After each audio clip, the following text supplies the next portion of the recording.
আসসালামু আলাইকুম প্রিয় ভাই এবং বন্ধুরা, আপনি কি নিজেকে সত্যি পরিবর্তন করতে চান? তাহলে বিনা পয়সায় 10টা গুরুত্বপূর্ণ গোপন ট্রিক্স আপনাকে শিখিয়ে দিচ্ছি। এই ট্রিক্সগুলো যদি মেনে চলতে পারেন তাহলে তা আপনাকে এক্সট্রা লেভেলে নিয়ে যাবে। চলুন দেখি কি সেই মূল্যবান টিপস যা আপনার ব্যক্তিত্বকে অনেক হাই লেভেলে নিয়ে যাবে। এডিটর সাহেব, দাঁড়ান, একটু ব্যাক করেন। আমার অডিয়েন্সের উদ্দেশ্যে একটা কথা বলা বাকি আছে, কথাটা বলা শেষ করি, এরপর আপনি আপনার এডিটে যাইয়েন। যারা আমার ভিডিওটি দেখছেন তাদের বলছি, আপনার কি গার্লফ্রেন্ড আছে? যদি আপনার গার্লফ্রেন্ড থাকে তাহলে এই ভিডিওটি আপনার কোনোই কাজে আসবে না, কারণ যাদের গার্লফ্রেন্ড আছে তারা আমার এই কথাগুলো বুঝবেনই না, আর বুঝলেও মানবেন না, কারণ তারা তাদের মাথাকে তাদের গার্লফ্রেন্ডের কাছে বিক্রি করে দিয়েছেন। তাই আমার এইসব নসিহত সবার কাজে আসলেও তাদের গার্লফ্রেন্ড নামক বিস্ফোরা আছে, তাদের এগুলো কোনো কাজেই আসবে না। আমি মনে করি এরা জীবিত থেকেও একটা মরা মানুষ। তারা ভালো খারাপের সিদ্ধান্তই নিতে পারে না, তারা গার্লফ্রেন্ডকে খুশি করার জন্য রবের সাথে যুদ্ধ পর্যন্ত করতে পারে, এমনকি তারা শিরকেও লিপ্ত হয়। তাই যারা প্রেমিক যুগল আছেন তাদের জন্য আমার কোনো নসিহত নাই, কারণ আমি জানি আপনি যতদিন আপনার গার্লফ্রেন্ড নামক বিস্ফোরায় আক্রান্ত হয়ে আছেন ততদিন আপনি নিজের মধ্যে নেই, আপনি তার দ্বারা নিয়ন্ত্রিত হন। তাই আপনাকে বোঝানো আমার পক্ষে কখনোই সম্ভব নয়।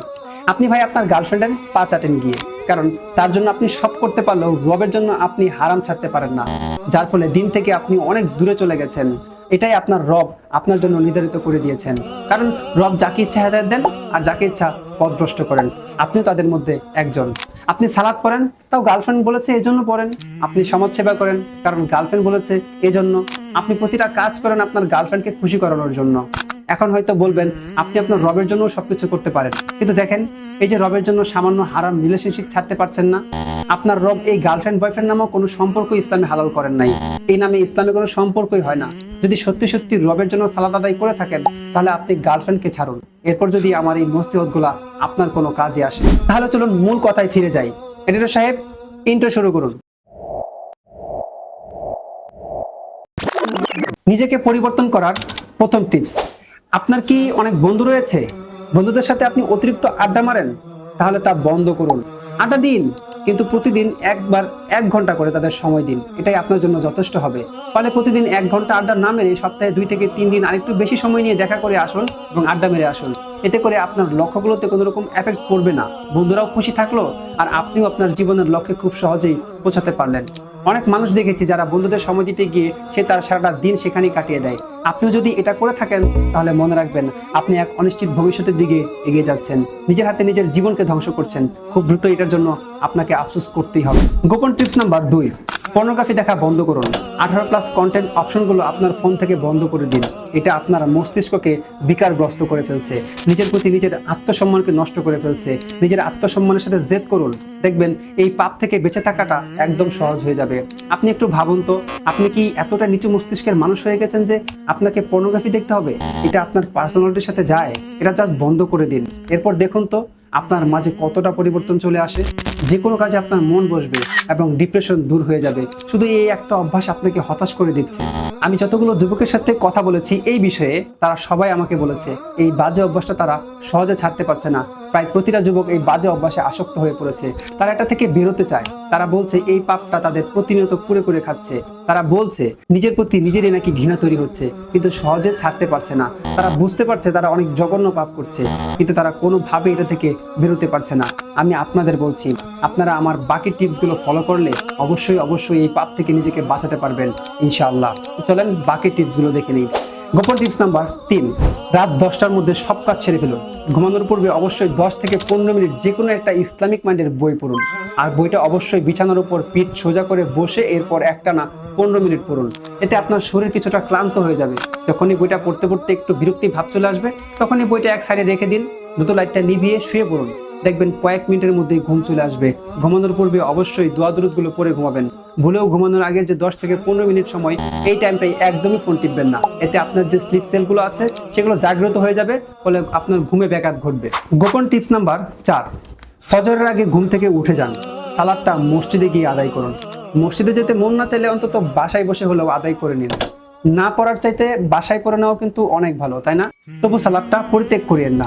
এরপর দরকার পড়লে আবার ঘুমান, তবু সালাদ ছেড়ে দিয়েন না। একটাবার ফজরের সালাত আদায় করেই দেখুন সারাটা দিন কতটা শান্তিতে কাটে। এই ফজরের সালাত আপনাকে বহু পাপ কাজ থেকে বিরত রাখবে। শুধু সালাদটা আদায় করেই দেখুন।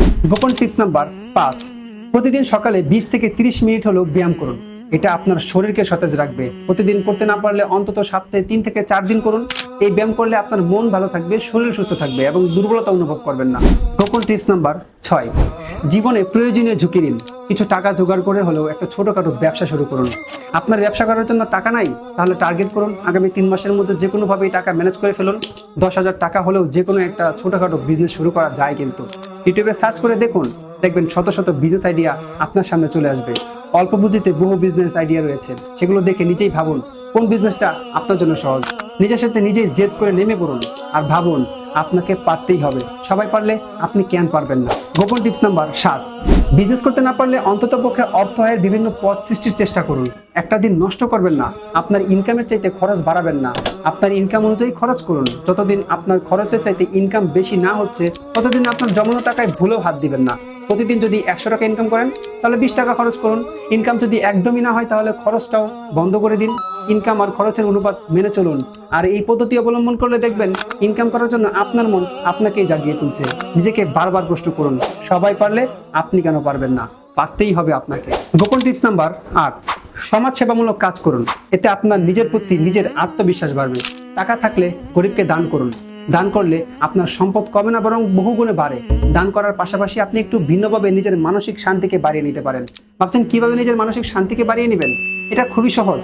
আপনি প্রতিদিন না পারলে অন্তত মাঝে মাঝে নিজের যে খরচের টাকা, তা থেকে, অর্থাৎ যেটা আপনার পকেট খরচ, যে টাকা দিয়ে আপনি ধূমপান করেন, সেই টাকা থেকে 20 থেকে 30 টাকায় কিছু কিনে হলেও মাঝে মাঝে ছোট বাচ্চাদের খাওয়ান। চিপস হতে পারে, কেক হতে পারে, জুস হতে পারে, যে কোনো একটা কিছু কিনে তাদের দিয়ে মাথায় হাত বুলিয়ে বলুন, নাও বাবু এটা খাও। দেখুন সে কতটা খুশি হয়, আর আপনিও দেখবেন আপনার মাঝে কতটা শান্তি অনুভূত হয়। সপ্তাহে 1-2 বার হলেও নিয়মের বেড়াজাল ভেঙে 4 দেয়ালের মধ্যে থেকে বের হয়ে আপনার এলাকার আশেপাশে থাকা যে সুন্দর একটা পরিবেশ সম্পন্ন পার্ক বা জায়গা আছে, সেখান থেকে ঘুরে আসুন। যারা ধানমন্ডি, কলা বাগান, কাঁঠাল বাগান ইত্যাদি এলাকাগুলোতে থাকেন, তারা লেক থেকে ঘুরে আসতে পারেন। দেখবেন আপনার মন সতেজ হয়ে যাবে। আপনার সাথে যাওয়ার কেউ নাই, তাহলে একাই চলে যান। সেখানে গিয়ে একটু সময় নিয়ে 20 থেকে 30 মিনিট প্রাকৃতিক পরিবেশে হেঁটে আসুন। দেখবেন আপনার শরীর এবং মন দুইটাই একদম ফুললি চার্জ হয়ে যাবে। গোপন টিপস নাম্বার 10, আপনার শারীরিক সমস্যা না থাকলে মাঝে মাঝে রক্ত দান করুন। এটাও আপনাকে জীবন চলার পথে মানসিক শান্তি দেবে। মানুষকে যে কোনো বিপদে সাহায্য করুন। সুযোগ থাকলে বিনা সুদে বিশ্বস্ত মানুষকে ঋণ দিন, যার কথা এবং কাজে মিল আছে, এবং মানুষকে টাকা দিয়ে, ঋণ দিয়ে সাহায্য করুন।